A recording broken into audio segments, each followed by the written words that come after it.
আজকে ছিল একটা পুজো বাড়িতে নিমন্ত্রণ, রাধাকৃষ্ণের পুজো ছিল। সেই বাড়িতেই প্রসাদ গ্রহণ করতে গেছিলাম দুপুরবেলায়।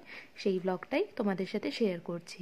তো প্রথমে খাওয়ার দাওয়ারে দেখো, প্রথমেই দিয়েছিল ফল প্রসাদ, তারপর অন্ন ছিল, আর ওদিকে ছিল কচু শাক বাটা, কচু শাকের তরকারি, তারপর লাউ শাক, ডাল। এইগুলো আমি রেকর্ড করতে ভুলে গেছিলাম, তো সেটা তোমাদের সাথে দেখাতে পারিনি।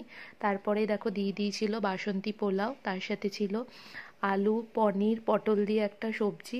প্রসাদের স্বাদ এত দুর্দান্ত হয়েছিল, এত সুন্দর ছিল, খেয়ে এখনও আমার যেন মুখে লেগে আছে। আমার প্রসাদ খেতে এরম বিভিন্ন পুজো বাড়িতে খুবই ভালো লাগে। তোমাদেরও কি ভালো লাগে সেটা অবশ্যই কমেন্টে জানিও। আর তারপর দিয়েছিল চাটনি, পাঁপড়, তার সাথে ছিল পায়েস, আর মিষ্টি দিয়েছিল রসগোল্লা, আর একটা করে কালাকাঁদ দিয়েছিল। আমি খুব সুন্দর তৃপ্তি করে খেয়েছিলাম এরম প্রসাদ। মানে আমার ভীষণই ভালো লাগে খেতে। তোমরাও কি এরম প্রসাদ খেতে অনুষ্ঠান বাড়ির ভালোবাসো, এরম পুজো বাড়ির? সেটা কিন্তু জানাতে আমাকে ভুলো না।